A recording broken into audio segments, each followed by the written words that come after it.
বলে উঠেছে, মা দেখো কি এনেছি, ও মা আজকে ভিক্ষায় কি এনেছি দেখো। মা কুন্তী দেবীও না দেখে বলে ফেললেন, যা এনেছিস যা তোরা 5 ভাই সমান ভাগে ভাগ করে নে। অর্জুন বললেন, মা একটাবার দেখে কথা বলো, একটাবার দেখো মা, দেখো জননী কি এনেছি। আরে বাবা বললাম তো কাজের প্রচন্ড চাপ, দেখতে পারবো না বাবা, যা এনেছিস আমাকে বাদ দিয়ে তোরা 5 ভাই সমান ভাগে ভাগ করে নে। অর্জুন বললেন, মা দুবার হয়ে গেল, আর একবার বলবো, আর একবার বলবো তারপরে অনর্থ হবে মা, তাই বলছি মা গো একটা বার দেখে নাও, দেখো কি এনেছি। কুন্তী দেবী বিরক্ত হয়ে বলছে, আরে বাবা বললাম তো দেখবো না দেখবো না দেখবো না, যা এনেছিস দেখার কি আছে, আমার শরীরটা ভালো নয়, আর ভীমকে বেশি দিবি না, সবাই সমান ভাগে ভাগ করে নিবি। যেই বলেছে অর্জুন দ্রৌপদীর হাতটা ছেড়ে দিয়ে বলছে, দ্রৌপদী আজ থেকে তুমি একা আমার স্ত্রী নও, আজ থেকে তুমি আমাদের 5 ভাই স্ত্রী। যেই কথা বলেছে যুধিষ্ঠির দাদা চিৎকার করে উঠেছে, অর্জুন পাগলের মতো কি কথা বলছিস। অর্জুন বললেন, দাদা আমি তো বলিনি, বলেছেন মা, মা বলেছেন 5 জনে ভাগ করতে, তাই মায়ের কথার উপরে আর কোনো কথা চলবে না। বলল, মা না দেখে বলেছে, না বুঝে বলেছে, না ভেবে বলেছে। অর্জুন বললেন, কিন্তু মা তো বলেছে। পতিব্রতা রমণী, শিগাল কুকুর ইঁদুর বেড়াল সবাই মা হয়, তাই শুধু মা নয়, বললেন পতিব্রতা কৃষ্ণ ভক্তি পরায়ণা মা। তিনি যদি বলে দেয় ভগবানেরও কলমের ক্ষমতা নেই যে সেই বলাটাকে তিনি মুছে দেবেন। তাই মা যখন বলেছে আজ থেকে দ্রৌপদী আমাদের 5 জনের স্ত্রী, অসম্ভব, এটা হতে পারে না ভাই। অর্জুন বললেন, দাদা এটাই হবে।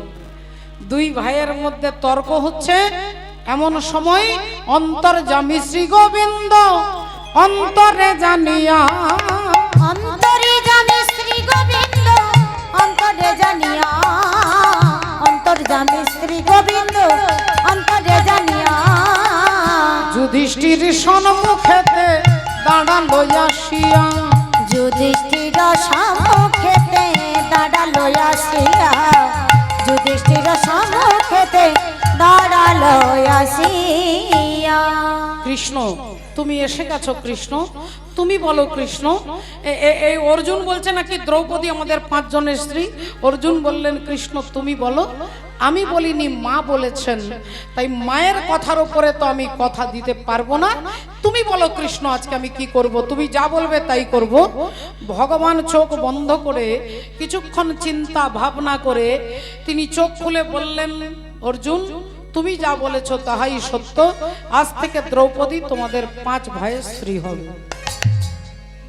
এবার মায়েরা দেখুন, এরা তো মেনে নিল, কিন্তু আমাদের সমাজ, আমাদের যুবক যুবতী, সমস্ত ছাত্র ছাত্রী প্রশ্ন করবেন, একটা নারীর 5টা স্বামী। একটুক্ষণ আগে বলেছি আপনাদের কাছে, আগুন থেকে উৎপত্তি হয়েছে, আগুন থেকে যার জন্ম, তিনি সাধারণ কন্যা নয়। 5টা স্বামী শুধু দ্রৌপদীর নয় মা, আমাদের সবার আছে 5টা স্বামী। আর সেই 5টা স্বামী কে কে না, ক্ষিতি, অপ, তেজ, মরুত, বোম। এই পঞ্চভৌতিক, এই 5টা ভূত দিয়ে, পঞ্চভৌতিক 5টা তত্ত্ব দিয়ে আমাদের দেহটা তৈরি হয়। ক্ষিতি মানে মাটি, অপ মানে জল, তেজ মানে আগুন, বোম মানে আকাশ, মরুত মানে বাতাস। তাহলে মাটি, জল, অগ্নি, আকাশ আর বায়ু, এই 5টা তত্ত্ব দিয়েই আমাদের দেহ তৈরি হয়। তাহলে যুধিষ্ঠির হচ্ছে মাটি, অর্জুন হচ্ছে অপ, মরুত হচ্ছে ভীম। তাহলে পঞ্চভৌতিক দেহটা এটা আমাদের সকলের স্বামী। এই 5টা তত্ত্ব, সেই অর্থে আমাদের সকলের 5টা স্বামী। তাই দ্রৌপদীর 5টা স্বামী। বললেন 1 বছর, 1 বছর যুধিষ্ঠির সেবা করবেন, 1 বছর ভীমের সেবা করবেন, এভাবে জীবন চলবে। কিন্তু মনে রেখো, যেদিন দ্রৌপদী যে স্বামীর ঘরে থাকবে, সেই ঘরে যদি কেউ ঢুকে যায়, তাকে 12 বছরের নির্বাসনে চলে যেতে হবে। 12 বছরের জন্য নির্বাসনে চলে যেতে হবে। সংসার সবাইকে ছেড়ে জঙ্গলে জঙ্গলে থাকতে হবে। নিয়ম বলে দিলেন, সবাই নিয়ম মেনে নিলেন। এভাবেই চলতে লাগলো জীবন। দেখতে দেখতে একদিন দুপুর বেলায় দ্রৌপদী যুধিষ্ঠির স্বামীকে সেবা দিয়ে আর চরণ সেবা করছেন, যুধিষ্ঠির বিশ্রাম করছেন। দুপুর বেলায় অর্জুন দূরে জঙ্গলে দাঁড়িয়ে নিজের কাজ করছেন। একজন ব্রাহ্মণ কাঁদতে কাঁদতে আসছে, চিৎকার করতে করতে আসছে, বাঁচাও আমায় বাঁচাও,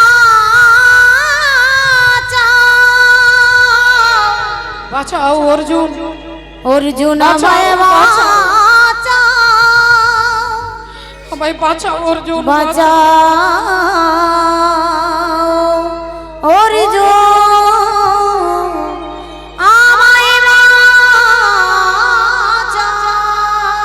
চিৎকার করে উঠলেন, বাঁচাও অর্জুন, আমি বিপদে পড়েছি, আমি একজন ব্রাহ্মণ, অসহায় ব্রাহ্মণ। কি ব্যাপার, কি হয়েছে? না, আমার বাড়িতে একটা গাভী মাতা, একটা গরু ছিল, সেই গরুটাকে একটা বাঘ জঙ্গলে টানতে টানতে নিয়ে যাচ্ছে। আমি তো লড়াই করতে পারবো না, তুমি বাঁচাও অর্জুন, তুমি বাঁচাও। অর্জুন বললেন, দেখুন মাফ করবেন, বাঘটাকে মারতে গেলে তো আর খালি হাতে মারা যাবে না, তীর ধনুক দরকার। আর আমার তীর ধনুকটা এখন ওই ঘরে রয়ে গেছে যে ঘরে দাদা যুধিষ্ঠির আর দ্রৌপদী আছেন। তাহলে সেই ঘরে তো আমি ঢুকতে পারবো না। সে ঘরে যদি ঢুকে যাই 12 বছরের নির্বাসনে চলে যেতে হবে।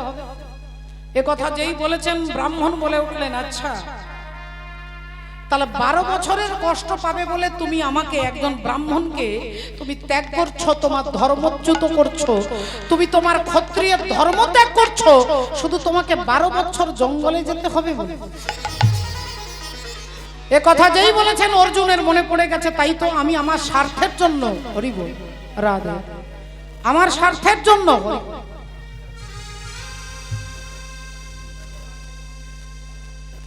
আমি ব্রাহ্মণকে সাহায্য করতে পারছি না, এটা তো মহা অন্যায়। অর্জুন বললেন, আপনি একটু দাঁড়ান, আমি এক্ষুনি আসছি। ছুটে গিয়ে ওই ঘরে ঢুকে গান্ডীব ধনুকটাকে নিয়ে বাঘকে হত্যা করে গাভী মাতাকে ব্রাহ্মণকে ফিরিয়ে দিলেন। ব্রাহ্মণ আশীর্বাদ করে চলে গেলেন। অর্জুন দেখলেন তাহলে নিয়ম ভঙ্গ করেছি, 12 বছরের নির্বাসনে চলে যেতে হবে। আমি চলে যাই, আমি চলে যাই,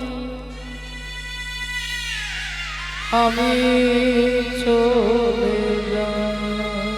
ও মা জননী,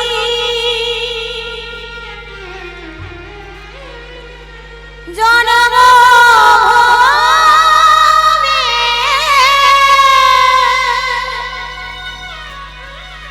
দাও গো বিদায়। মাগো আমি চলে যাই। ও মায়া আমি চলে যাই। মা, বিদায় বিদায় দাদা যুধিষ্ঠির। 12 বছরের নির্বাসনের জন্য আমি নিজেকে প্রস্তুত, তাই 12 বছর পরে আবার দেখা হবে, চললাম। যুধিষ্ঠির দাদা বললেন, ভাই তুই যাস না, ভাই তুই যাস না, তোর কোনো অন্যায় নয়, তুই একজন অসহায় ব্রাহ্মণকে সাহায্য করবার জন্য এই ঘরে ঢুকেছিস, তোর কোনো অপরাধ নয়, তুই কোনো অন্যায় করিসনি, যাস না ভাই, তুই যাস না। অর্জুন বললেন, দাদা গো, যারা দেশের নিয়ম তৈরি করে তারাই যদি নিয়ম রক্ষা না করে তাহলে এই রাজ্য চলবে কি করে? যারা দেশের রক্ষক তারাই যদি ভক্ষক হয় তাহলে এই রাজ্যের উন্নতি হবে কি করে? আমরা নিয়মটা তৈরি করেছি, আমরাই যদি নিয়ম পালন না করি তাহলে দেশের জনগণ পালন করবে কি করে? তাই তুমি ভেঙে পড়ো না দাদা, 12 বছর পরে আমি আবার ফিরে আসব, আবার ফিরে আসব, তুমি চিন্তা করো না। সবার কাছে বিদায় নিয়ে অর্জুন হাঁটতে হাঁটতে চলে যাচ্ছেন। আজ চলিতে চলিতে পথে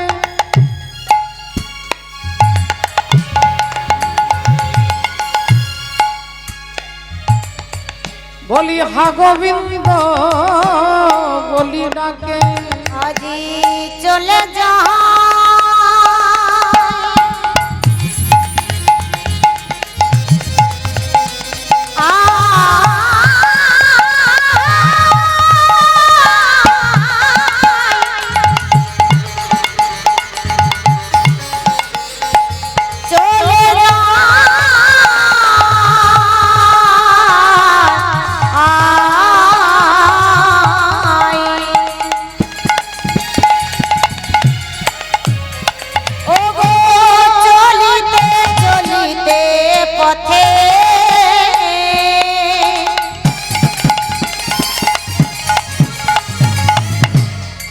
গোবিন্দ বলি ডাকে বলি কথা তুমি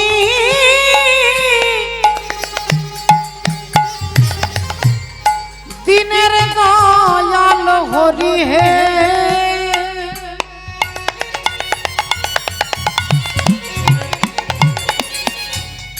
ওগো কথা তুমি দিনের দয়াল হরি ওগো কথা তুমি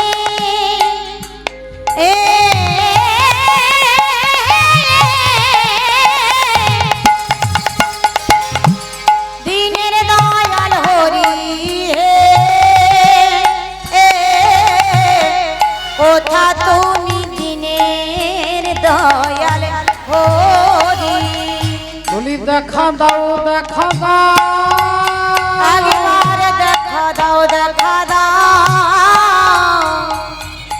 ওহে পতিত পাবন দয়াল হরি দেখা দাও দেখা দাও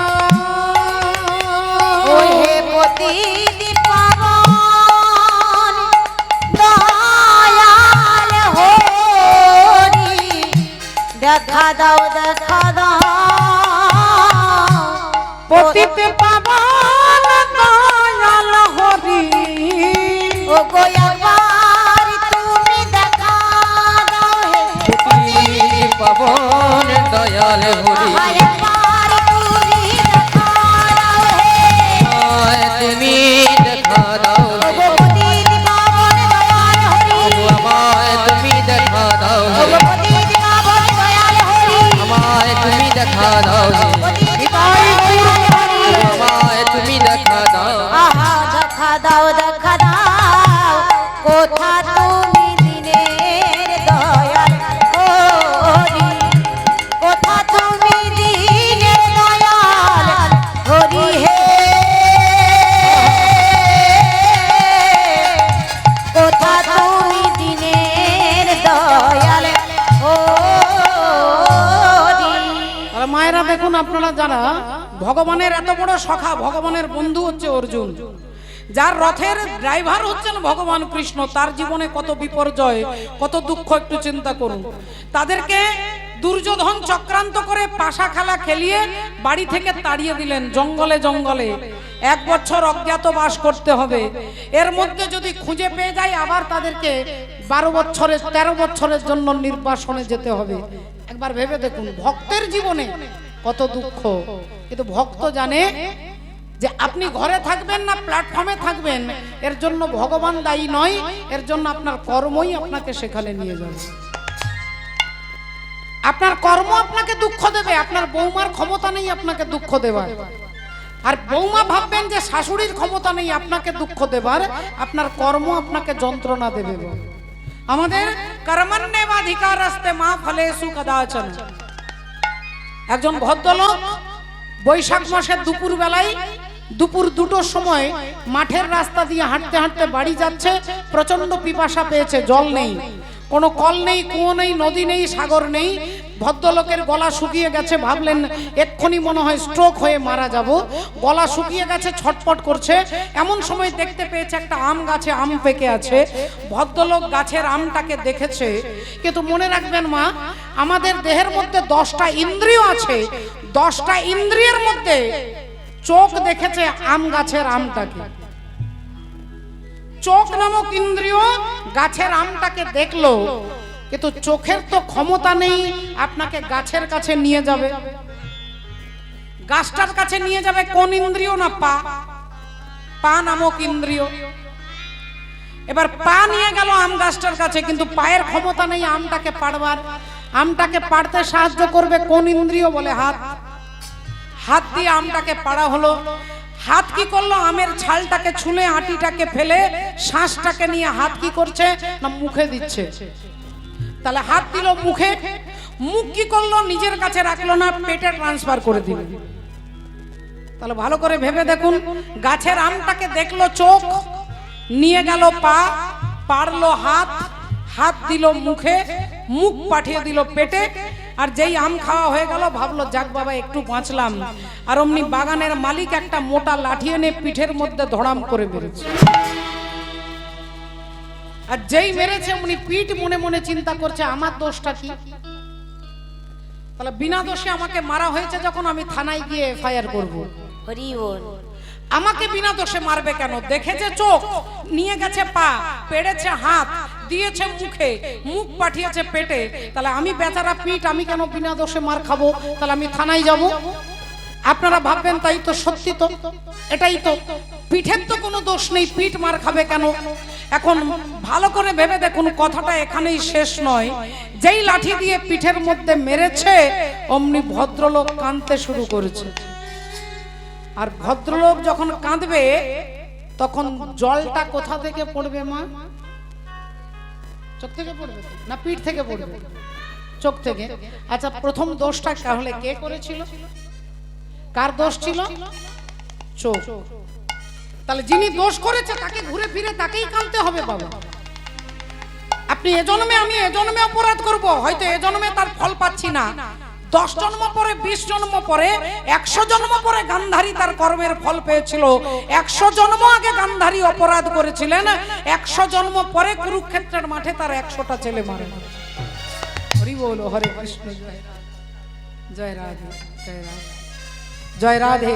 তাহলে কর্মের ফল ঘুরে ফিরে আপনার কাছে আসবে। এ জন্মে না হলে পরে জন্মে, তা না হলে আরো তারও পরে জন্মে, কিন্তু কানতে আপনাকে হবে। এই জন্য কি বলছেন? আমি সখা তো সলিলে ডুবে মরি শ্যামা, দোষ করো নয় গো মা। আমার ধর্ম ধর্ম হলো কদণ্ড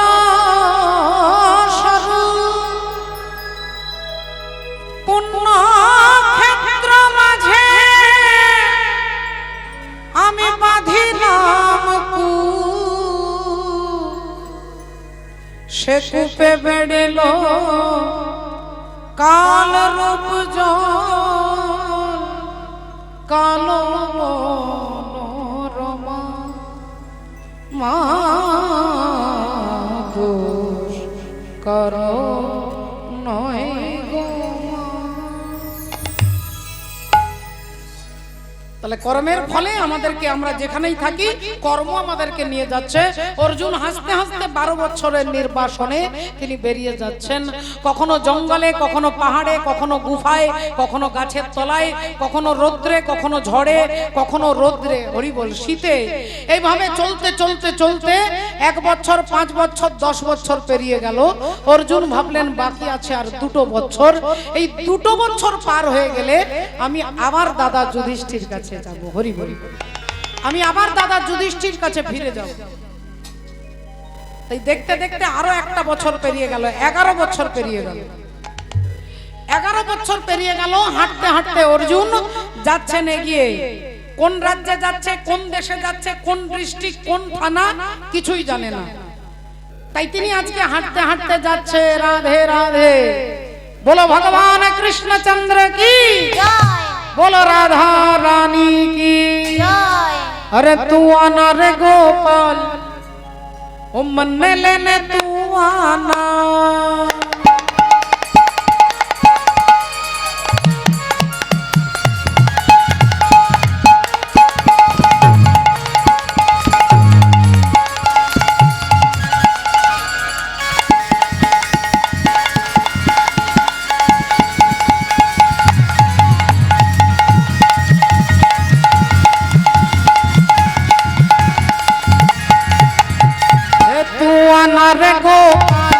मन लेने ओ मन लेने ओ मन लेने तू आना तू आना रे गोपाल मन लेले तू आना तू आना रे गोपाल मन लेले तू आना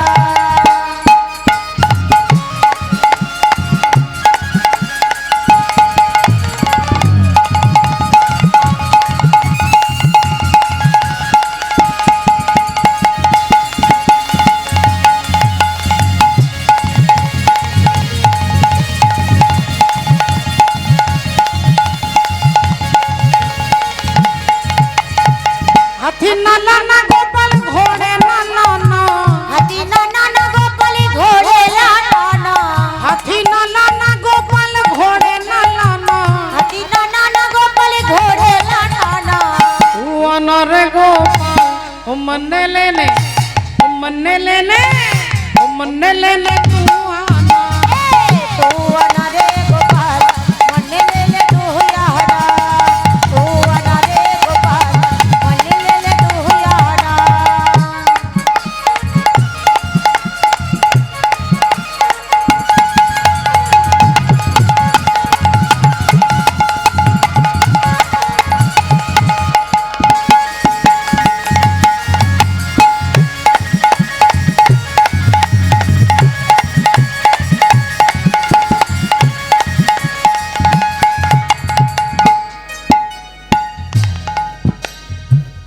तूने प्यार जो इतना ज्यादा किया मैं तेरी हो गई मैंने वादा किया मैं तेरी हो गई मैंने वादा किया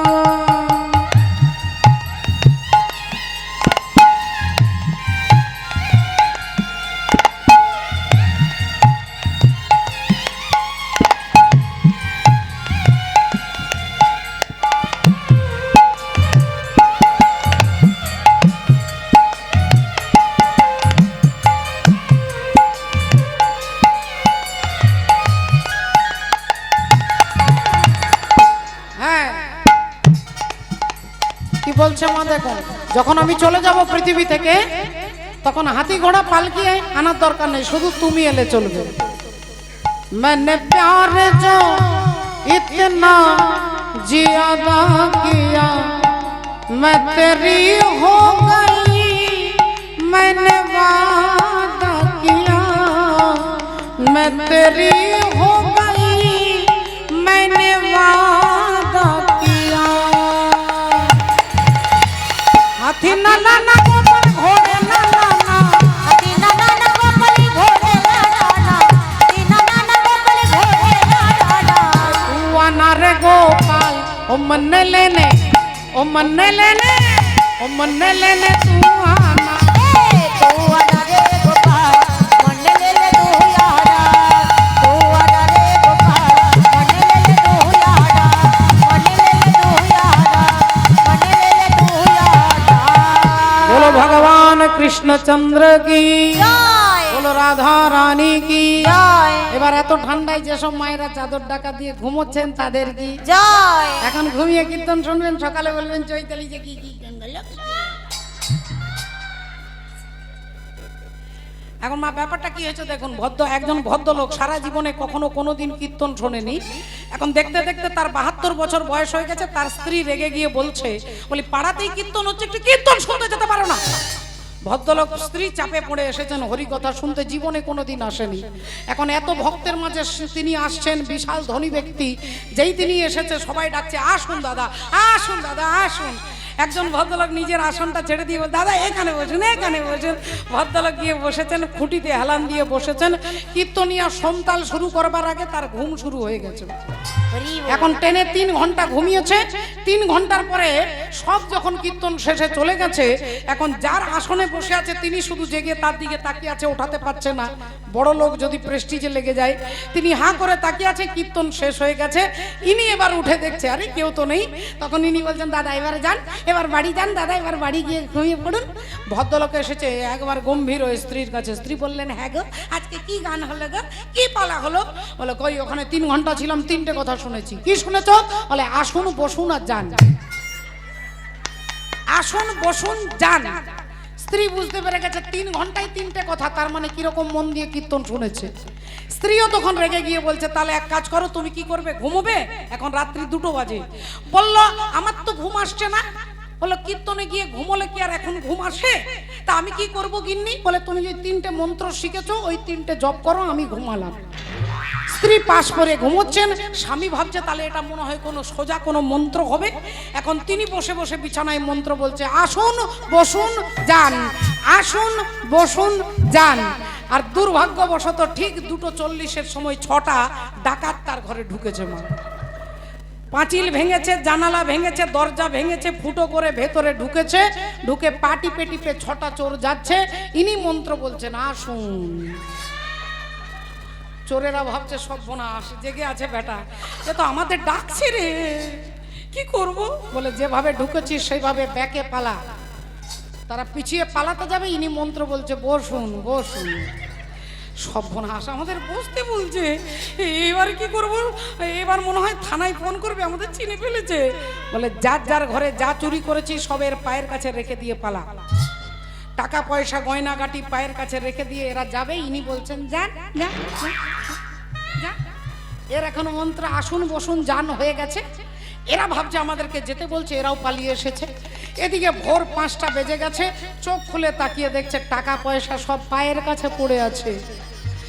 আনন্দে ওঠাচ্ছে, ভাবছে একদিন মন্ত্র জপ করেছি, একদিনই সিদ্ধি লাভ করে গেছি। ও গিন্নি দেখবে এসো, একদিনেই সিদ্ধি লাভ। গিন্নি তখন টাকা পয়সা পরে দেখবে, আগে দেখছে দরজা জানালা সব ভাঙা। গিন্নি বুঝতে পেরে গেছে, বললেন, স্বামী গো, 3টে মিথ্যে মন্ত্র জপ করে তোমার আশেপাশের চোর তোমার কাছে আত্মনিবেদন করেছে। তাহলে যদি কীর্তনের মূল মন্ত্রটা শুনে বিশ্বাস করে জপ করতে পারতে, সেদিন তোমার ভেতরে যে 6টা চোর আছে, কাম ক্রোধ লোভ মোহ মদ ও মাৎসর্য, এই 6টা চোর তোমার কাছে আত্মনিবেদন করত। तू आना रे गोपाल, ओ मन लेने तू आना, तू आना रे गोपाल, मन लेने तू यारा। राधे श्याम। তাই অর্জুন দেখতে দেখতে 11 বছর পেরিয়ে গেল। হাঁটতে হাঁটতে চলে এসেছে মণিপুরে। মণিপুরের রাজা চিত্রভানু, আর চিত্রভানু রাজার কন্যা চিত্রাঙ্গদা। অপূর্ব সুন্দরী কন্যা, কিন্তু তিনি রাজকুমারের পোশাক পরতেন, ধুতি পাঞ্জাবি পরে। তিনি মাথার চুলগুলোকে খোপা করে বেঁধে, মাথায় মুকুট পরে, কোমরে তলোয়ার নিয়ে, ধনুর্বাণ পিঠে নিয়ে ঘোড়া চালিয়ে নিয়ে যাচ্ছে। হঠাৎ ঘোড়াটা দাঁড়িয়ে গেছে, দেখছে গাছের তলায় এক ভদ্রলোক শুয়ে আছে। বড় বড় চুল, বড় বড় গোঁফ দাড়ি, বড় বড় নখ। অর্জুনের চেহারাটাই পাল্টে গেছে। চিত্রাঙ্গদা দেবী দাঁড়িয়ে অমনি বলে উঠলেন, এই যে কে শুয়ে আছেন, উঠুন উঠুন উঠুন উঠুন, আমি এই রাস্তা দিয়ে যাব, উঠুন। অর্জুন হালকা করে তাকিয়ে বলে উঠলেন, আমার তো ডান দিকেও জায়গা আছে, বাঁ দিকেও জায়গা আছে, আপনি ডান দিকে নইলে বাঁ দিকে যান। দেবী চিত্রাঙ্গদা বললেন, আমি সোজা যাব, উঠুন। অর্জুন বললেন, যদি সোজা যেতে হয় তাহলে আমাকে লাফিয়ে ডিঙিয়ে যান, আমাকে ঘোড়া সমেত ডিঙিয়ে চলে যান। দেবী চিত্রাঙ্গদা বললেন, আপনি কি পড়াশোনা কিছু জানেন না? কোন পশু পাখি, কোন প্রাণীকে ডিঙে যেতে নেই। কোন প্রাণীকে, কোন মানুষ তো দূরের কথা, কোন ছাগল কুকুর, যে কোনো প্রাণীকে আপনি ডিঙে গেলে আপনার জীবনের পুণ্য ক্ষয় হয়ে যাবে। সারা জীবন যে পুণ্য সঞ্চয় করেছেন, কাউকে ডিঙে গেলে আপনার পুণ্য ক্ষয় হয়ে যাবে, কমে যাবে একটু একটু করে। তাই অর্জুনকে বলছেন, আপনাকে ডিঙে গেলে আমার জীবনের পুণ্য ক্ষয় হয়ে যাবে, আপনি ওঠুন। আর যদি না ওঠেন তাহলে হাতে ধরে তোমাকে টেনে রাস্তা থেকে ছুঁড়ে ফেলে দেবো। অর্জুন হেসে ফেললেন, আমাকে ছুঁড়ে ফেলে দেবে? তুমি 2 দিনের রাজপুত্র, বাচ্চা ছেলে তুমি আমাকে হাতে ধরে ছুঁড়ে ফেলে দেবে, তাহলে আজ একটু দেখি দেখি তুমি আমাকে কেমন টেনে ছুঁড়ে দিতে পারো। অর্জুন হাতটা বাড়িয়েছে, দেবী চিত্রাঙ্গদা হাতটা ধরে অর্জুনকে টান দিচ্ছে।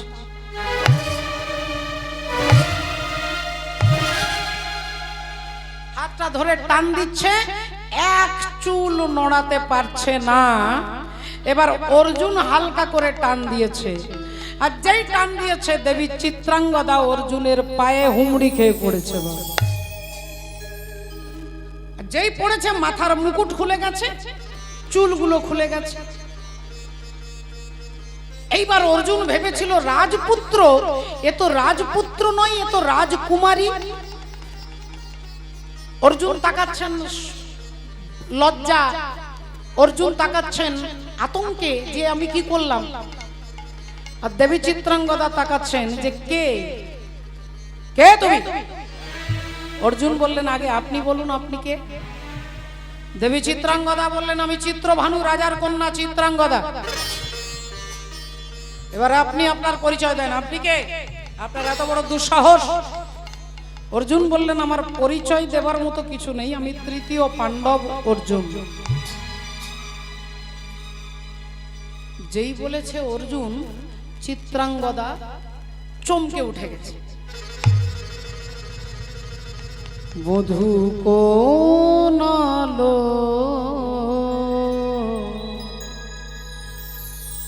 লাগলো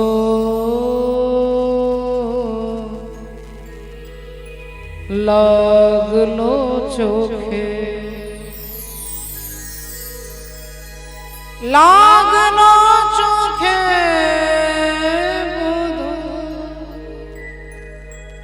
কোনালো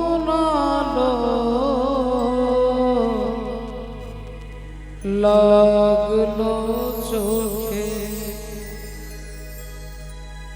চিত্রাঙ্গদা দেবী বলছেন আপনি কি সেই অর্জুন, যে অর্জুনের কথা আমি ছোটবেলা থেকে আপনার কথা শুনতে শুনতে শুনতে বড় হয়েছে। আমার মা, জেঠিমা, কাকিমা, বাবা, দাদু আপনার প্রশংসা করতেন, আর সেই ছেলেবেলা থেকেই আমি আপনাকে ছাড়া কাউকে বিয়ে করব না বলে আমি রাজকন্যা হয়েও রাজপুত্র সেজে আমি ঘুরে বেরিয়েছি। তাই আপনি যদি অর্জুন হন, আমি আপনাকেই বিবাহ করতে চাই, আপনার চরণে আমি নিজেকে সঁপে দিলাম। তাই গান্ধর্ব মতে দেবী চিত্রাঙ্গদার সঙ্গে অর্জুনের বিবাহ হয়ে গেল। গান্ধর্ব মতে বিবাহ হলো। অর্জুন দেখলেন 11 বছর 2 মাস 4 মাস 6 মাস 7 মাস পেরিয়ে গেছে, বাকি আছে আর 5 মাস, তাহলে অনেক দিন হয়ে গেল। এইবার চিত্রাঙ্গদার কাছে বিদায় নিয়ে আমি চলে যাব, অর্জুন মনে মনে ভেবে রেখেছেন। আর ঠিক চিত্রাঙ্গদা দেবী আসছেন অর্জুনকে আজকে জানাতে যে তিনি সন্তানের বাবা হতে চলেছেন। চিত্রাঙ্গদা দেবী যেই ছুটে এসে অর্জুনের কাছে দাঁড়িয়েছেন, অর্জুন অমনি হাতে ধরে বলছে দেবী চিত্রাঙ্গদা তুমি আমাকে কেমন ভালোবাসো। চিত্রাঙ্গদা বললেন আমি আমার জীবনের বিনিময়ে আপনাকে বেশি ভালোবাসি। অর্জুন বললেন তাহলে আমার জন্য তুমি সব করতে পারো। হ্যাঁ পারি। বললেন তাহলে তোমার মাথার সিঁদুরে হাত দাও, হাত দিয়ে প্রতিজ্ঞা করো আমি যা বলবো তাই করবে। চিত্রাঙ্গদা মাথায় হাত দিয়ে বললেন বলুন স্বামী, এই কথা দিচ্ছি তাই করব করব করব। অর্জুন বললেন আগামী কাল সকাল বেলায় তোমাকে চিরকালের মতো ছেড়ে দিয়ে আমি চলে যাব। ও গো স্বামী গো, হতে পারে না স্বামী,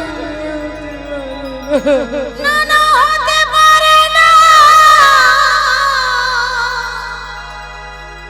ও গো স্বামী, হতে পারে না। ও গো স্বামী,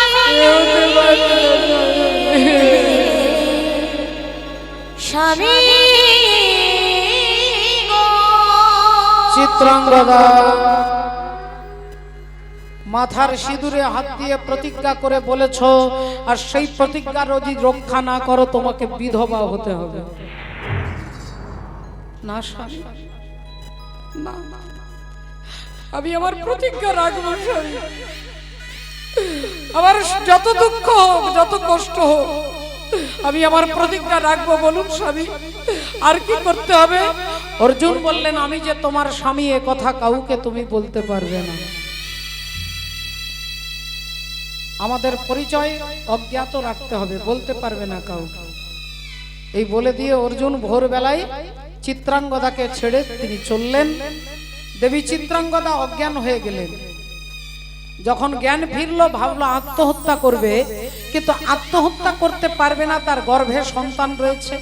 তাই না পারছে মরতে, না পারবে বাঁচতে। এই দোদুল্যমান পরিস্থিতিতে বুকে ব্যথা নিয়ে, যন্ত্রণা নিয়ে দেখতে দেখতে কয়েকটা মাস পেরিয়ে গেলেন। আর সেই সন্তান জন্মগ্রহণ করলো, যার নাম হলো অর্জুন পুত্র বব্রুবাহন। সেই ছোট্ট বব্রু ছোট্টবেলা থেকে বাবাকে দেখতে বড় স্বাদ। মা, আমার বাবা কোথায়? মা গো, বলো না মা, আমি আমার বাবাকে দেখতে চাই, বাবাকে দেখতে চাই। মা একটা নাড়ু, একটা বাতাসা, একটা সন্দেশ ছেলেকে দিলে ছেলে ভুলে যায়। আর একটু বড় হলো, মা খেলনা কিনে দিলে ভুলে যায়। কিন্তু এখন এতটাই বড় হয়েছে, যার চকলেট খেলনা দিলে ভুলবে না। বলো মা, আমার বাবা কোথায়? বলো, বলো আমার পিতাকে। আমার বন্ধুদের সবার বাবা আছে, আমার কেন বাবা নেই? মা বলো জননী, বলো মা। মা অমনি এতদিনের দুঃখ চাপা রেখে তাই আজ চিৎকার করে বলে উঠলেন, যদি তোর বাবাকে জানতে হয়, ওই ঠাকুর ঘরে গিরিধারী গোপালকে গিয়ে জিজ্ঞাসা কর। ওই গিরিধারী জানে তোর বাবাকে, যা। ছেলে বললেন, মা, এই কথাটা বলতে তোমার এত বছর সময় লেগে গেল মা? যদি গিরিধারী জানি আমার বাবাকে, আজ থেকে তোমাকে বিরক্ত করব না। আজ থেকে আমার জীবনের লক্ষ্য গিরিধারীকে খুঁজে বার করা। যদি গিরিধারীকে খুঁজে পাই, তাহলে আমি আমার বাবাকে খুঁজে পেয়ে যাব। খুঁজে পেয়ে যাব। সেই ছেলে বব্রুবাহন বড় হয়েছে, যৌবনে পদার্পণ করেছেন, মণিপুর রাজ্যের রাজা হয়েছেন। আর তার রাজ্যের উপর দিয়ে যুধিষ্ঠির অশ্বমেধ যজ্ঞের ঘোড়া যাচ্ছিল। সেই ঘোড়াটাকে ধরে মাকে দেখানোর জন্য নিয়ে আসছেন। মা, ও মা, এই দেখো কি এনেছি। মা অমনি ছুটে বেরিয়ে দেখলেন, আরে যজ্ঞের ঘোড়া তুই ধরেছিস বাবা? হ্যাঁ গো মা, খুব ভালো করেছিস, খুব ভালো করেছিস বাবা। তুই আমার বীর পুত্র, তুই আমার শক্তিমান পুত্র, তুই খুব ভালো করেছিস, অশ্বমেধ যজ্ঞের ঘোড়া ধরেছিস। কিন্তু কিন্তু হ্যাঁ রে বাবা, যজ্ঞটা করছে কারা? দাঁড়াও মা, তুমিও জানো না, আমিও জানি না। তবে ঘোড়ার গলায় একটা রূপোর পাতাতে তাদের নামগুলো লেখা আছে। এই দেখতো দেখতো বাবা, কারা যজ্ঞ করছে, নামগুলো পড়তো। অমনি তামার পাতাটা হাতে নিয়ে বব্রুবাহন পড়ছে। প্রথমেই লেখা আছে ধর্মপুত্র যুধিষ্ঠির, তারপরে লেখা আছে দ্বিতীয় পাণ্ডব ভীম, তারপরে লেখা আছে তৃতীয় পাণ্ডব অর্জুন। আর যেই অর্জুন বলেছেন, চিত্রাঙ্গদা দেবী চমকে উঠেছে,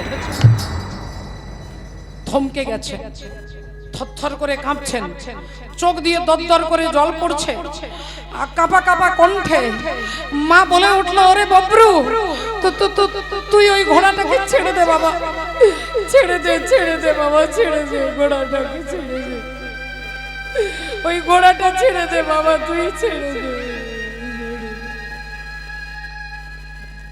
মা বলল, ছেলে বলল, মা ঘোড়াটা ধরবো না ছাড়বো সেটা পরের কথা, আগে তুমি আমাকে বলো মা, আমি যুধিষ্ঠির নাম বললাম তুমি চুপ করে শুনলে, আমি ভীমের নাম বলতে তুমি চুপ করে শুনলে, আমি অর্জুনের নাম বলতে তুমি কেঁপে উঠলে কেন?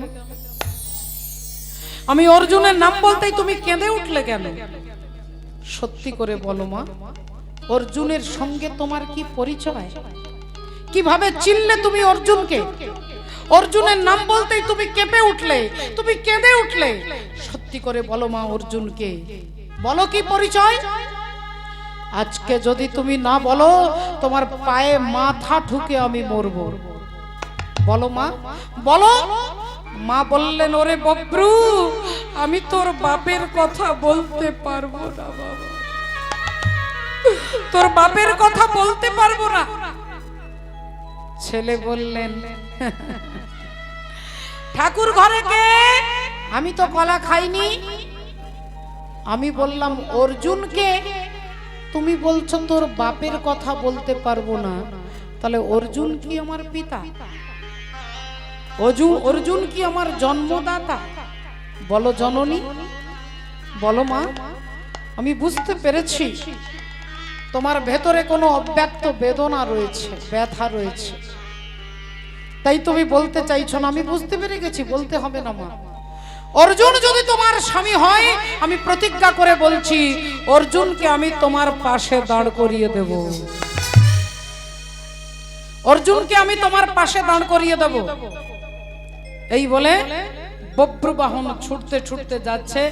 আর এদিকে ভগবান শ্রী হরি তিনি চিন্তা করলেন অর্জুনের দর্পটাকে তো চূর্ণ করতে হবে।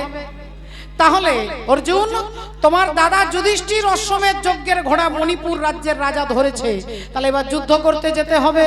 অর্জুন চলো চলো মণিপুরে, অর্জুন চলো চলো মণিপুরে, চলো চলো মণিপুরে, অর্জুন চলো চলো মণিপুরে, চলো চলো মণিপুরে। হ্যাঁ, আরে অশ্বমেধ যজ্ঞে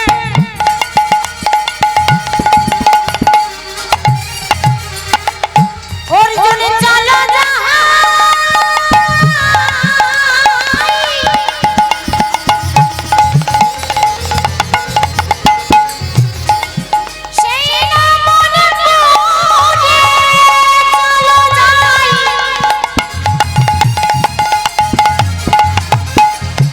রাজা ঘোড়া ধরেছে,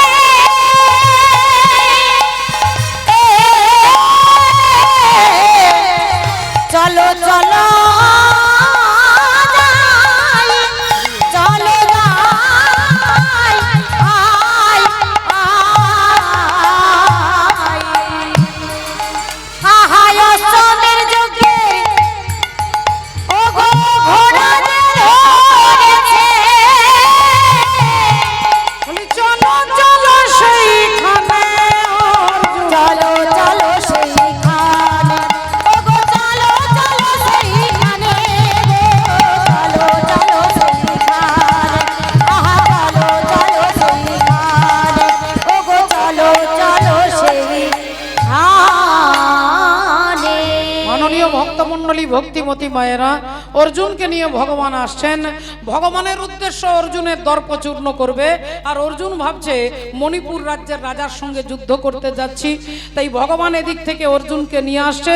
এদিকে বব্রবাহন যাচ্ছে মায়ের কাছে তার বাবাকে দাঁড় করিয়ে দেবে। তাই পিতা পিতা পিতা বলি ছুটিতে লাগিল, পিতা পিতা পিতা বলি,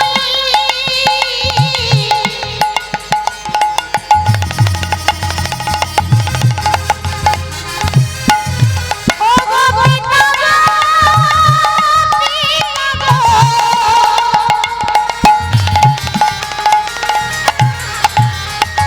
হরি ও বল। গো পিতা গো, পিতা গো, বব্রু ছুটে যায়, ছুটে যায়,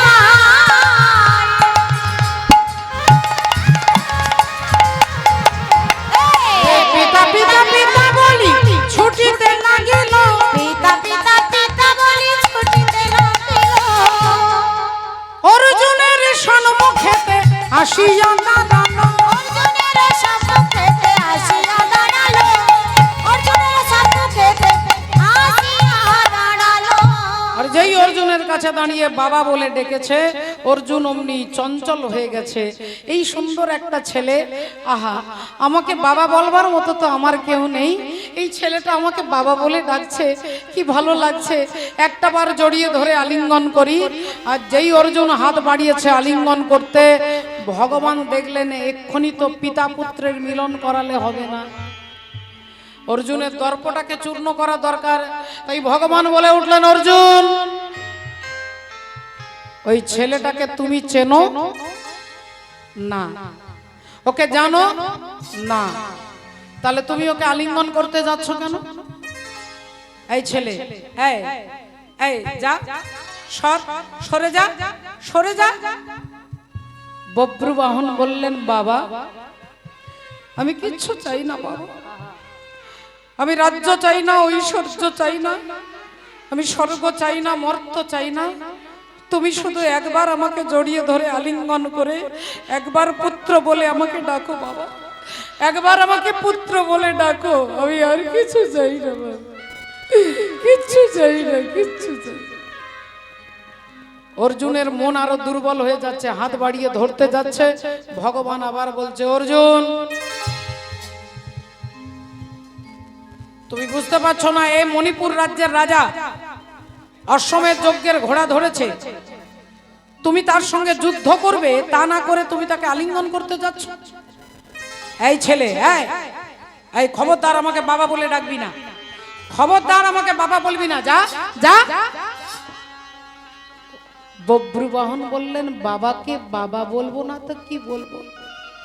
তুমি শিখিয়ে দাও বাবা, তুমি আমার পিতা, তুমি আমার জন্মদাতা। অর্জুন বললেন, বুঝতে পেরেছি, তোর মা কোনো অসতী নারী, তোর মা অপবিত্রা নারী, তোর মা কুলোটা নারী। আর যেই এই তিনটে কথা বলেছেন, সঙ্গে সঙ্গে বব্রুবাহন বলে উঠলেন, অর্জুন তুমি আমার মাকে, তুমি আমার মাকে অসতী বলেছ, তুমি আমার মাকে অপবিত্র বলেছ। আমি প্রতিজ্ঞা করে বলছি, তোমার মুন্ড থেকে ধড়টাকে বিচ্ছিন্ন করে দেব, তোমার মুন্ড থেকে ধড়টাকে বিচ্ছিন্ন করে দেব। যেই বলেছে অমনি অর্জুন হাসছে আর বলছে, কত হাতি গেল তল, আর মশা বলে কত জল। হ্যাঁ, একটা দুদিনের বাচ্চা ছেলে বলে কিনা আমার মুন্ডচ্ছেদন করবে, তা দেখি তোর কত ক্ষমতা। অর্জুন গান্ডীব ধনুক নিয়ে ধরে দাঁড়িয়েছেন, আর বব্রুবাহন বললেন, তাহলে দেখো দেখো কত ক্ষমতা। অমনি বব্রুবাহন তীর ছুঁড়ে দিয়েছে, আর যেই তীর ছুঁড়ে দিয়েছেন অমনি অর্জুন ওই তীরটাকে ভেঙে দিয়েছে। এবার অর্জুন একটা তীর ছুঁড়েছেন, বব্রুবাহন তাকে ভেঙে দিয়েছে। একবার অর্জুন ছুঁড়ছে তো বব্রুবাহন ভেঙে দিচ্ছে, এবার যখন বব্রুবাহন ছুটছে তখন অর্জুন ভেঙে দিচ্ছে। আর ভগবান একটু দূরে দাঁড়িয়ে হাসছেন, ভগবান হাসছেন। চক্রকারী এমন হরি চতুরেরও সার, তার চক্র বুঝতে পারে এমন সাধিকার, যার চক্রে কাটা হয়েছিল নাগকুল, যার চক্রে মান্ডব্য মুনি পশ্চাৎ ভাগে শুল, যার চক্রে হরিশ্চন্দ্র দানি হলো ঘাটে, যার চক্রে পরশুরাম মায়ের মাথা কাটে। চক্রকারীর এমন চক্র পড়েছে যেখানে, বুঝিতে পারে সে কি মানব জীবন। ভগবান দাঁড়িয়ে হাসছেন, আর বব্রুবাহনের সঙ্গে অর্জুনের ঘন্টার পর ঘন্টা যুদ্ধ হচ্ছে, কেউ কারোর সঙ্গে পারছে না, কেউ কাউকে হারাতে পারছে না, যুদ্ধ চলছে, যুদ্ধ চলছে। এমন সময় অর্জুন ভাবছে, আচ্ছা আমি পারছি না কেন? আর বব্রুবাহন ভাবছে, আমি মারতে পারছি না কেন? এমন সময় পতিত পাবনী গঙ্গা দেবী বব্রুবাহনের কাঁধে হাত দিয়ে দাঁড়িয়েছেন। গঙ্গে গঙ্গে মা গঙ্গে, গঙ্গে গঙ্গে মা গঙ্গে, গঙ্গে গঙ্গে মা গঙ্গে, গঙ্গে গঙ্গে মা গঙ্গে, গঙ্গে গঙ্গে মা গঙ্গে, গঙ্গে গঙ্গে মা গঙ্গে। হে মা সুরেশ্বরী গঙ্গে মা হে মা সুরেশ্বরী গঙ্গে, মা হে মা সুরেশ্বরী গঙ্গে। গঙ্গে গঙ্গে মা গঙ্গে, গঙ্গে গঙ্গে মা গঙ্গে, গঙ্গে গঙ্গে মা গঙ্গে, গঙ্গে গঙ্গে মা গঙ্গে, গঙ্গে গঙ্গে মা গঙ্গে, গঙ্গে গঙ্গে মা গঙ্গে। মা গঙ্গা দেবী বলে উঠলেন, বাবা বব্রু, তুমি একবার নয় এরকম হাজারবার চেষ্টা করলেও তুমি তোমার পিতা অর্জুনকে মারতে পারবে না। যতক্ষণ আমি তোমাকে সাহায্য না করছি ততক্ষণ অর্জুনকে তুমি মারতে পারবে না। তাহলে কি করবেন মা? না আমি গঙ্গা দেবী গঙ্গা বান হয়ে তোমার হাতে ধরা দেব, আর সেই বানটা নিয়ে তুমি অর্জুনের মস্তকটাকে বিচ্ছিন্ন করবে। এই বলে গঙ্গা দেবী বান হয়ে অর্জুনের হাতে ধরা দিলেন। অর্জুন হরিবল বব্রবাহনের হাতে ধরা দিলেন। বব্রবাহন সেই বানটা নিয়ে অর্জুনের মাথাটা লক্ষ্য করে ছুঁড়ে দিলেন। আর যেই বান ছুঁড়ে দিলেন অমনি অর্জুনের মুন্ড থেকে ধড়টা আলাদা হয়ে গেল। যেই অর্জুনের মুন্ড পড়েছে মাটিতে, ধড় পড়েছে মাটিতে, অমনি আসছেন ছুটে দেবী চিত্রাঙ্গদা। চিত্রাঙ্গদা দেবী আস চিৎকার করতে করতে আসছে, ওরে বব্রু, এ তুই কি করলি বাবা? এ তুই কি করলি? এ তুই কি করলি? তুই পারলি নিজের মায়ের সিঁথির সিঁদুরটাকে মুছে দিতে? তুই মায়ের সিঁদুরটাকে মুছে দিতে পারলি? তুই তোর মাকে বিধবা করতে পারলি? আমি শত দুঃখ শত লাঞ্ছনা গঞ্জনা সহ্য করেও আমি চাইনি যে আমার স্বামী মৃত্যু, আর তুই আমার স্বামীকে মেরে ফেললি। আমি মা হয়ে প্রতিজ্ঞা করে বলছি, আমি মা হয়ে পুত্রকে হত্যা করব।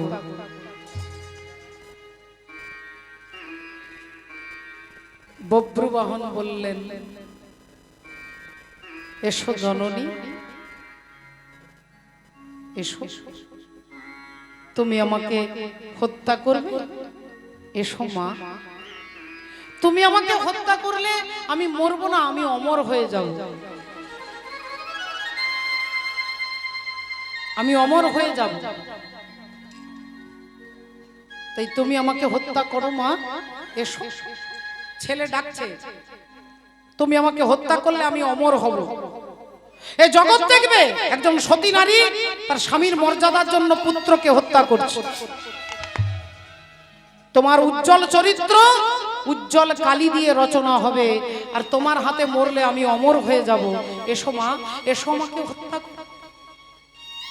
চিত্রাঙ্গদা দেবী তলোয়ার বার করে ছুটে যাচ্ছে পুত্রকে হত্যা করতে, আর এমন সময় মার ছেলের মাঝখানে এসে দাঁড়াচ্ছেন কে? যুগে যুগে তুমি এলে যে ধরাতে, যুগে যুগে তুমি এলে এ ধরাতে, ঘনশ্যাম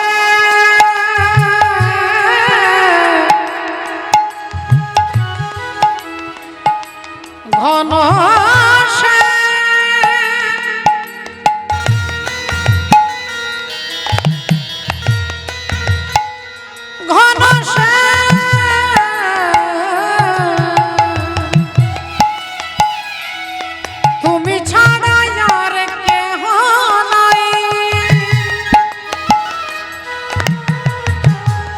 যুগে যুগে তুমি ধরা দাও ধরাতে, সবাই কি পারে তবু তোমায় ধরিতে।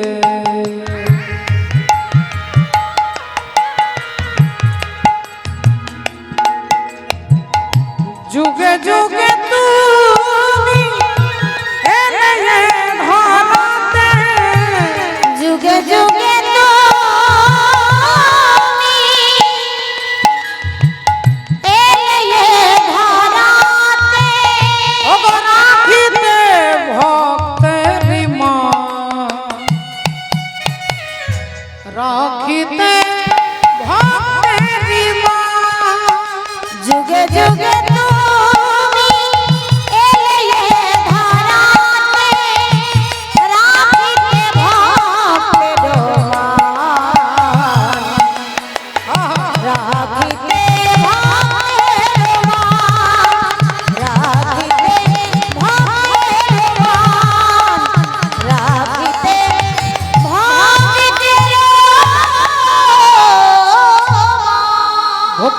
মায়েরা, ভগবান হাসছেন। চিন্তা করুন, এতগুলো দুর্ঘটনা ঘটে গেল, ভগবান দাঁড়িয়ে হাসছেন, কারণ তিনি চক্রকারী হরি।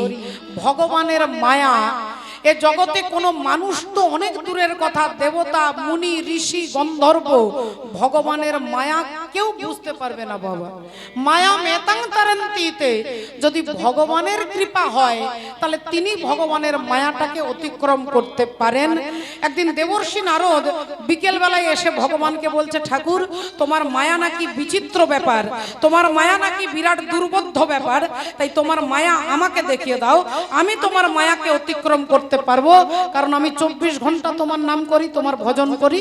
ভগবান বললেন, নারদ এখন তো বাবা মায়া দেখানোর সময় নেই, এখন আমি বেড়াতে বেরিয়েছি, মায়া আমি এখন দেখাতে পারবো না, কথা দিচ্ছি অন্য একদিন তোমাকে মায়া দেখিয়ে দেব। এই বলে ভগবান যে এগিয়ে যাচ্ছে, নারদ মুনি বললেন আমিও তোমার সঙ্গে যাব। হাঁটতে হাঁটতে চলতে চলতে একটা গ্রামের মধ্যে প্রবেশ করেছেন। গাছের তলায় ভগবান বসে বললেন, দেখো কি সুন্দর গ্রাম। আচ্ছা নারদ, যাও তো একটু জল নিয়ে এসো, আমি জল পান করতে ভুলে গেছি। নারদ মুনি বললেন, এক্ষুনি এনে দিচ্ছি। কমণ্ডল হাতে নিয়ে ছুটেছে গ্রামের ভেতরে, আর গ্রামের ভেতরে গিয়ে দেখছে একটা বিরাট বড় কুয়ো, আর কুয়োতে অনেক নারী জল তুলছে। নারদ মুনি এসে একজন যুবতী কন্যাকে বললেন, এই যে একটু জল দেন তো। আর যেই যুবতী কন্যা নারদ মুনির দিকে তাকিয়েছেন, দেবর্ষি নারদ অভিভূত হয়ে গেছেন। সঙ্গে সঙ্গে বললেন, যুবতী কন্যাকে বলছে, তুমি তোমার বাবার কাছে আমাকে নিয়ে চলো। যুবতী কন্যা বাবার কাছে নিয়ে এসেছে। নারদ মুনি বললেন, তোমার মেয়েকে আমার পছন্দ হয়েছে, তুমি আমাকে যথারীতি বিধিমত অনুযায়ী তোমার মেয়েকে আমার সঙ্গে বিবাহ দাও। এখন রাজা দেবর্ষি নারদের সঙ্গে নিজের মেয়েকে বিয়ে দিলেন। বিয়ের 3 বছর পরে একটা সন্তান হলো, তার 2 বছর পরে একটা ছেলে হলো, একটা মেয়ে হয়েছে, একটা ছেলে হলো। এবার নারদ মুনি রাজা হয়েছে, রাজা হয়ে সিংহাসনে বসেছে। অন্য এক দেশের রাজা যুদ্ধ করবার জন্য আক্রমণ করেছে। নারদ মুনি তো যুদ্ধ করতে জানে না, তিনি রাত্রিবেলায় স্ত্রী পুত্র কন্যাকে হাতে ধরে রাজ্য ছেড়ে দিয়ে ছুটতে শুরু করেছে। ছুটতে ছুটতে ছুটতে গঙ্গা নদী পার হবে। যেই পার হবে দেখলেন এক মাঝি, বললেন আমাদের 4 জনকে পার করে দাও ভাই। মাঝি 4 জনকে নৌকোয় তুলেছে, নৌকো চালিয়ে নিয়ে আসছে। ঠিক মাঝ গঙ্গায় নৌকো টলমল করতে করতে করতে জলে ডুবে গেছে, পড়ে গেছে সবাই জলে। একবার স্ত্রীকে ধরছে, ছেলে বলছে বাবা আমাকে বাঁচাও। একবার ছেলেকে ধরছে, মেয়ে বলে বাবা আমাকে বাঁচাও। একবার এ বলে বাঁচাও, একবারে ও বলে বাঁচাও। সবাইকে ধরবে কি করে পারবে, দুটো তো হাত, তাই একে ধরছে ওকে ছাড়ছে, একে ধরছে ওকে ছাড়ছে। এই করতে করতে 3 জন জলের মধ্যে হরিবোল হয়ে গেছে। সাঁতার দিয়ে এপার থেকে ওপারে এসে নারদ মুনি চোখের জল ধরে রাখতে পারছেন না, কাঁদছেন আর বলছে, তুমি আমার ছেলেকে আমার মেয়েকে কেড়ে নিয়েছো ঠাকুর, তুমি আমার স্ত্রীকে কেড়ে নিয়েছো, আমার ছেলেকে কেড়ে নিয়ে তুমি আমার সর্বনাশ করে দিয়েছো ঠাকুর, সর্বনাশ করেছো। তুমি কি অন্ধ, তুমি কি দেখতে পাচ্ছ না আমার কত দুঃখ, আমার সবাই মরে গেছে। বুক চাপড়াচ্ছে, কপাল চাপড়াচ্ছে আর কাঁদছে। আর এমন সময় ভগবান কাঁধে হাত দিয়ে বললেন, নারদ জল কোথায়? 1 ঘন্টা হয়ে গেল জল আনতে গেছো, জল নিয়ে আসোনি। নারদ মুনি বললেন 1 ঘন্টা? আরে 1 ঘন্টাই আমার বিয়ে হলো, আমার একটা ছেলে হলো, একটা মেয়ে হলো, সব 1 ঘন্টা? ভগবান বললেন, সব 1 ঘন্টার খেল। তুমি আমার কাছে মায়া দেখতে চেয়েছিলে, আমি তোমাকে 1 ঘন্টাতে মায়া দেখিয়ে দিয়েছি। আমার মায়াতে পড়ে তোমার মতো দেবর্ষি নারদকেও আমার পুত্র আমার কন্যা বলে চিৎকার করে কান্না করছো। আমার পুত্র আমার কন্যা বলে কান্না করছো মায়ায় মোহিত হয়ে। এই ভক্তমণ্ডলী, ভক্তিমতী মায়েরা, ভগবান দাঁড়িয়ে হাসছেন। চিত্রাঙ্গদা দেবী যেই মারতে যাবে, ভগবান অমনি বলে উঠলেন, দেবী চিত্রাঙ্গদা, তোমার পুত্রের উপরে তুমি অনর্থ অভিমান করে না। তোমার স্বামী অর্জুনকে পতিত পাবনী গঙ্গা দেবী অভিশাপ দিয়েছিল যে একদিন নিজের পুত্রের হাতে তোমার মৃত্যু হবে। তাই অর্জুনের পুত্রের হাতে অর্জুনের মৃত্যু অনিবার্য ছিল, তাই বভ্রু বাহনের হাতে তার মৃত্যু হয়েছে। তবে হ্যাঁ, তুমি সতী নারী, তোমার মর্যাদা রক্ষা করবার জন্য আমি অর্জুনকে বাঁচিয়ে দেব। কি করে বাঁচবে? বললেন বাবা বব্রু চলে যাও, পাতালে যাও, উলুপি নাগের কাছে মণিটা নিয়ে এসো। উলুপি নাগের কাছ থেকে মণিটা আনলে আমি সেই মণি দিয়ে তোমার বাবাকে বাঁচিয়ে দেব। তাই আজ বব্রু বাহন যাচ্ছে ছুটতে ছুটতে, ছুটিতে ছুটিতে বব্রু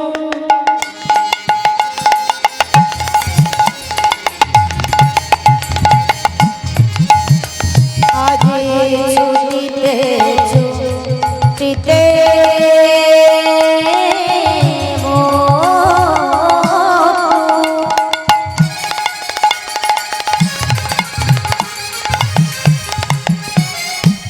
ওগো পাতালেতে গেল, আহা ছুটিতে ছুটিতে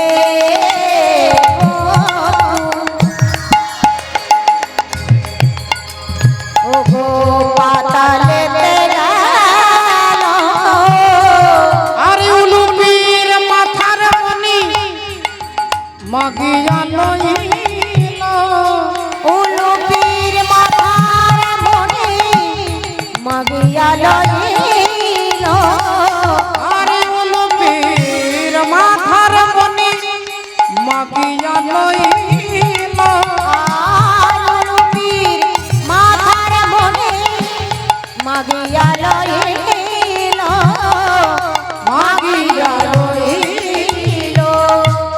উলুপি নাগের মণি এনে যেই ভগবানের হাতে দিয়েছেন, ভগবান ওই মণিটা নিয়ে অর্জুনের ধড় আর মুন্ডটাকে একত্রিত করে যেই মণিটা ছুঁয়ে দিল, বলি অমনি অর্জুন বেঁচে উঠিল, অমনি অর্জুন বেঁচে উঠিল, অমনি অর্জুন বেঁচে উঠিল, অমনি অর্জুন বেঁচে উঠিল, পূর্বে যাহা মরেছিল, অমনি অর্জুন বেঁচে উঠিল, পূর্বে যাহা ওগো অমনি অর্জুন বেঁচে উঠিল, পূর্বে যাহা বলেছিল, অমনি অর্জুন বেঁচে উঠিল, পূর্বে যাহা বলেছিল, অমনি অর্জুন বেঁচে উঠিল, অমনি অর্জুন বেঁচে উঠিল। উলুপির মাথার মণি মাগিয়া লইল, উলুপির মাথার মণি মাগিয়া লইল।